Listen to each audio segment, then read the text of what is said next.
Go, Mark. Go. Go, Mark. Go, baby. Go, Mark, go.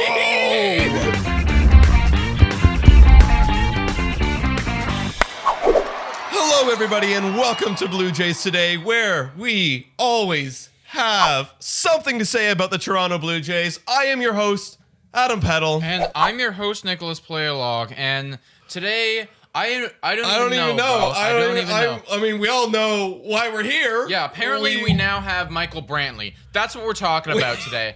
I'm in shock. He's in shock. We're both in shock right now. I woke up this morning in complete bliss and gratitude. Like, yes, we got George Springer. And then people started coming out. I knew there was the Michael Brantley rumor, but then people started like messaging us like, oh, okay, maybe it's happening. I was like, okay, no, it can't be that serious. We already have 4 outfielders It's now. freaking serious, bro. It's serious. It's so serious that it's now happening, and he's here. On a 3-year deal. On a 3-year deal. We don't know how much. We don't know how much. I don't even know. I don't know anything at all. We're literally in the background playing Houston Astros highlights. There's our man. That's the guy. Because we are the Houston Astros. We are now the Houston Astros outfield with the Toronto Blue Jays. I just got the notification on MLB breaking Michael Brantley to the Blue Jays. This is happening right now. This is happening right now. Guys, we're gonna break him down for you as best as possible. Talk about what does this mean for the outfield? What does this mean? Are we even getting pitching? Yeah. But before, I gotta stand up for a second. I gotta move around. Yes, stand up. Doing one of these. But while you do that, guys, if you are excited like we are, drop a like, drop a comment, subscribe, hit that post notification button to get more updates about the Toronto Blue Jays from Blue Jays Today. Oh, okay, Nick. Okay. First of all, how good is Michael Brantley? He's 33. He's 33. He's 33 years old. So yeah, let's talk about him right now. Let's do a little analysis while my brain can still function. Yep. He's pretty good. Mm-hmm. He is like his career numbers. This is his career slash line. It's what am I saying? Words. He's 297 batting average with an on-base percentage of 354 and a slugging of 440. So he's across the board just a solid hitter. The batting average is what stands out to me, and his expected batting average. This is over the course of his entire career. Is 297. Yes. If you know anything about expected stats, that's elite. Yes. That is like across the board really good. And that's telling me that this guy is no fluke. He is the legit. He is going to be he's just a solid overall hitter. You know, and you want to talk about plate approach. You've always said that you love Michael Brantley's plate approach. One of my favorite players to watch, and I said this for years, one of my favorite players to watch at the plate is Michael Brantley. He is calm. He is quiet. His hands do not move that much. He's got a quick approach to the plate. And tell me, you got his numbers on his plate approach? Well, I can tell you about his contact and everything like that, because that is what stands out to me with this guy. Like Michael Brantley, he doesn't really K. He doesn't really strike out. And that's awesome, because we are prone to some strikeout hitters. When we were coming into the 2020 season, we were talking about these guys. We were saying Tellez strikes out, Hernandez strikes out. We have all these people who strike out. Even Bichette strikes out, guys. This guy doesn't strike out, and it's all because he's so good at seeing the ball and making contact with it. His zone contact rate is 94.2% to an MLB average of 82.8. So when it's in the zone, he will make contact. And even when he's chasing, he still makes contact 74% of the time compared to an MLB average of 59% of the time. Yes. He whiffs one more. He whiffs 11% 11% of the time compared to the MLB, who whiffs 24.5%. That's good. And look, he's not a power hitter. He's not going to slug 30 home runs, especially now at the age 33. He's hard hit, and his barrel percentage is, one of the lower half of the whole MLB, but his plate discipline and his ability to make contact and his expected numbers are so good that this is the exact guy. This is the ideal guy. George Springer's great, but this is the ideal hitter that I want surrounding Bo Bichette, Kevin Biggio, who's already an incredible plate discipline hitter, Guerrero. I was gonna say Guerrero. I was gonna say Guerrero. Like, our lineup is disgusting. Well, it's disgusting now. Yeah, it is truly disgusting. And I gotta ask, bro, is because we heard this news. I'm still trying to figure it out myself. I have no idea what it's gonna look like. I don't know. What is the lineup gonna look like? Okay. So I did see a tweet of a expert. It has a check mark, whatever that means.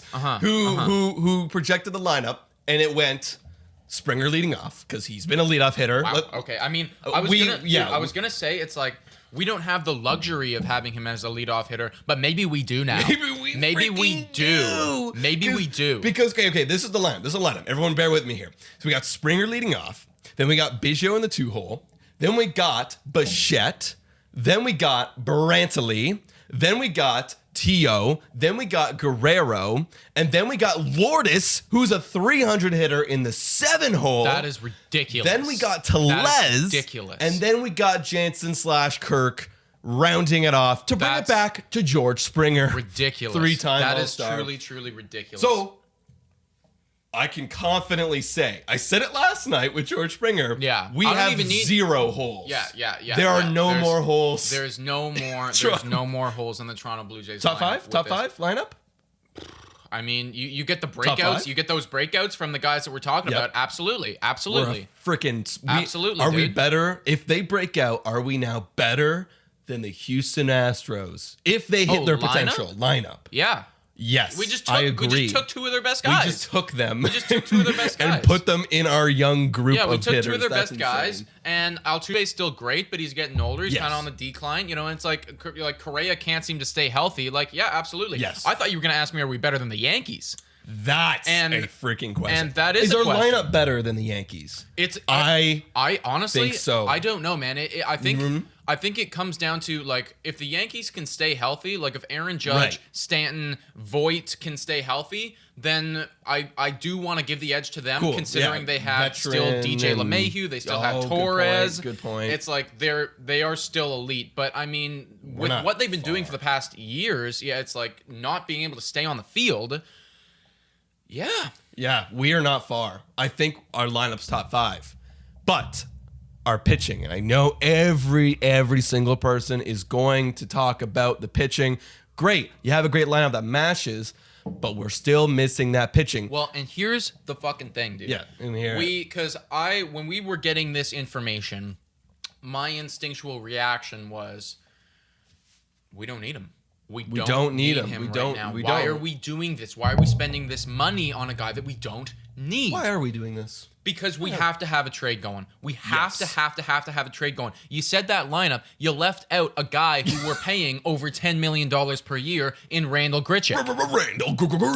Randall freaking Grichuk, who can, at his ceiling, hit over 30 home runs. Yes. Randall Grichuk needs to go. We need to trade Randall Grichuk. I like you, Randall Grichuk. I like Randall too. You're great, but you need to go now. And I will not have it. I will stop this conversation right now. I will exit here if we have any news about the Blue Jays trading Lourdes Gurriel Jr. This is not free reign to trade him. Look, those are the people that are off limits. Gurriel is off limits. We're not trading Gurriel. Don't even freaking argue with me. Do not do that to We me. are not trading him. The only other person I might consider is T.O. because he's on arbitration years and he's going to continue to cost more and more, and he's at his highest selling point. And that's the thing. I think we can sell him very, very high right now. I think we can get more out of him, get a top tier pitcher, which I don't mean to disrupt this conversation. Could be a Castillo, could be a Sonny Gray. Well, I know that those guys are on the trade block. Yes. Are we capable of acquiring one, like, if we were to trade Grichuk? Because Grichuk's not enough to get one of them. Right. Well, here's the thing. Okay, so because I definitely, to finish off that thought, Grichuk, yes, he would be the one to go. I don't want to give away Gurriel. Because he's on a 3-year, $10.3 million a year. I'd want him to go. Anyway, you can't have a bench bat get paid that much money. No. And I'd much rather play Lourdes Gurriel Jr. and Hernandez. And this is my crazy thought. Hear me out, guys. This is my conspiracy theory. Mark Shapiro is a mastermind. Yeah. He saw 3 years ago, I'm going to sign this guy Grichuk, develop him into a guy who you know what you're going to get from him. You're going to get 30 home runs on a good year out of this guy, which he did. And I'm going to have him on a decent contract. $10.3 million for 30 home runs is pretty decent for a team that is rebuilding. So let's think about the Cincinnati Reds. Are they rebuilding? Yes, I do. I think they're rebuilding. So we ship off Grichuk, who's like, this guy's gonna provide you. This guy's gonna get you through your dark years. This guy's gonna give you some. He did it with us. He did it with us. It's proven. Hello, and Cincinnati's gonna go. Yes. You're right. Okay, who do we have to give? Castillo, Sonny Gray. Okay, let's trade this consistent, reliable guy. Let's trade him away. Grab one of these pitchers, and if we add that to our rotation. We have won the offseason. Bro, fucking Mark Shapiro right now. I just watched the Queen's Gambit, and this guy's like straight up like looking at the ceiling right now, like seeing moves ahead. He's like doing mathematics. Like, it's like I'm seeing this guy like it's like everyone's in the room. It's like, Mark, are you okay? He's like matrixing this. Like calculating everything right now. Right, go. I'm segueing because I want to say you were talking about Castillo, you were talking about Sonny Gray, Mark Shapiro being the absolute wizard calculating guy that he is, must know that Grichuk isn't enough to get that deal done. We need to ship off a prospect. Well, he's a mastermind because he also drafted great. He drafted excellent. We're not Austin Martin. No. Groshans. The fact that we still have Austin Martin in the wings. We still have Austin Martin. This lineup is redonkulous. Groshans, we're forgetting about him. But now I pose the question, can we have the flexibility now to trade someone like a Jordan Groshans? I mean, I don't want to. I love Jordan Groshans. But I mean, if we're going to acquire an elite pitcher, then yeah, potentially yes, because like in the end, we don't need anything else to happen with this lineup. This lineup for I think the next 3 years should be rock freaking solid. This is gonna be rock freaking solid. This is going to be the most entertaining, fun team to watch in the entire MLB. Dude, we might be the most entertaining team in the MLB now. You know? We are it's definitely. Like, we are like right up there. I thought we were pretty entertaining last year. Now, God, we are entertaining. With all of these young studs and now adding in these veteran presences that you know what you're getting out of them. They can only ever bring out the best in our young core. Yes. You know, so I think this lineup's going to be incredible. The pitching does need to improve. Yes. And that's why we are capable of shipping off some of our better hitting prospects for an elite pitcher plus Randall Grichuk. Go away. Yeah. Let's say that move happens. We ship off Grichuk. We get back. This would complete the mastermind, like we said. You know, complete the mastermind's plan in getting back. Let's say it's Luis Castillo. I'm happy if it's Luis Castillo. Who Luis Castillo is still 2 years of arbitration left. He is getting paid $4.2 million, which is similar to Tio. Okay, so we still got to pay him a little bit more. Sonny Gray, however, has 2 years, 10 million, then another 10 million the year after. So great. Anyways, now this would be our rotation. We'd have Ryu. Let's pretend it's Castillo. We'd have Pearson. Then we have Robbie Ray, and then we have Roark. What do you think? Do we pass the threshold of above average? I think that with a breakout from Pearson, yes, and with this lineup, absolutely. Oh hell yeah, absolutely. We're contenders. We said it yesterday, but. If we can complete the plan, I feel like we're playing a goddamn video game right now. Dude, it literally straight up feels like this guy is playing like Madden right now. Yeah, he's making just moves. Like acquiring assets, and he's like gonna take that asset, gonna move it over there, then we're gonna do that with that asset, and then this guy, call that guy, man. Yeah. Like, bro, like I'm not seeing what you're seeing right now. He's gotta have a plan, and oh my god, like, and the crazy thing is, guys, even if he doesn't pull off a trade, which we do need to, because we can't have Grichuk on the bench. He's gonna have to pull off a trade. There's no way around this, you know? Yeah. You can't bench a $10 million guy. I'm going to use that as a segue. I will bench a $12 million guy in Tanner Roark. Bench meaning go into the bullpen. If we can get Ryu, Pearson, Ray, sign an Odorizzi, Paxton, or a Walker, and then trade for a Castillo. Yeah, that's ridiculous. Now, go in the bullpen. Join the likes of Chatwood. you know? Bro, you do that, and it's like, I really think that the expectation now is not only to make playoffs, but to make it to like the semifinals. Make it's to like the World Series, yeah, like, dare I say? I mean, I don't know if that can be the expectation, but I think Coming into this year, yeah, coming into this year, like if we did all of that stuff, then like my expectations are very high. Yes. They are very high, and like we need to be a top 5 team in the MLB. If that is what happens, that like we have to be.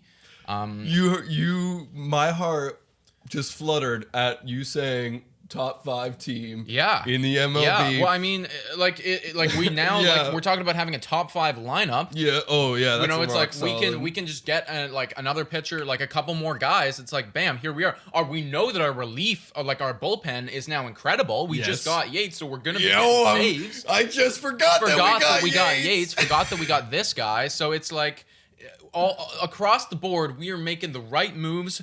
The wrong move, and I will say it again, would be to trade away a very, very cheap Lourdes Gurriel Jr. I do not want that. You're going to see a very upset podcast. Yes, very if upset we end podcast. up trading Gurriel. Because truly, I don't know what Michael Brantley's deal is, but I would prefer to have Lourdes Gurriel Jr. at 3.5 than Michael Brantley at what I'm expecting to be somewhere closer to 20. Yeah, You know? like I'd much rather have that. The expectation for him was to be around like a $20 million. Like I don't really want. I think he threw out a ballpark earlier today and it was 15 million. I would be very happy if it was like 15 mil. If it was 15 mil, I think it'll be a bit higher than that. Yeah. But I would be very happy. Like even like give me like 17 a year. Yeah. I can do that. Happy with that. That's a good question. Are we getting any reports? Haven't heard anything yet. I think we're Nope. still pending physical right now. But I mean, yeah, like do not give away Lourdes Gurriel Jr. because that is a downgrade in my opinion, even though Michael Brantley's great. Grichuk,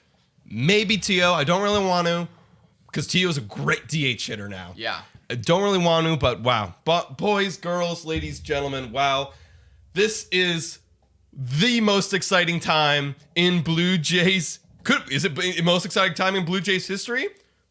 Could be. Off season for Could sure. be. It has Could to be. It has Could to be. freaking well be. Has to be. Guys, let us know how you're feeling with all these acquisitions. Are we done yet?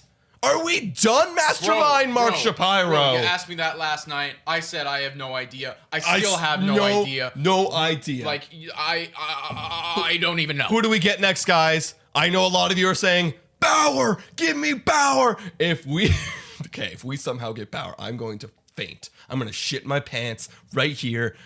It's going to be disgusting. You don't even want to watch that. You don't want to watch that. I'm going to be exploding. Because we're going to go insane. This guy literally just said we should get Bauer. Oh, God. Like, sales pitch to Bauer. Yes, we should. We should. But, I mean, I was going to say, I don't know if we can, but I don't even know at this point. I don't even know. No idea. Couldn't tell you. Don't guys. even know. You can check us out on Spotify, Breaker, Anchor, Radio Public, and Google Podcasts. Also, make sure to subscribe to the page, ring the notification button, comment down below, let us know what you think about all this stuff. Also, Instagram, always popping off on there, and Patreon, $3 a month to become a member, and we will say whatever it is that you want. Wow. Right here. Guys. Thank you. Welcome to all the newcomers onto this channel. And guys, thank you so much for tuning in and watching. And to all the freaking diehards out there that keep watching, Epsy, shout out. Shout out. You know, and shout out all of you guys who come on the live. Thank you so much for watching. Yeah, and for this one, I'm changing it up, and I'm saying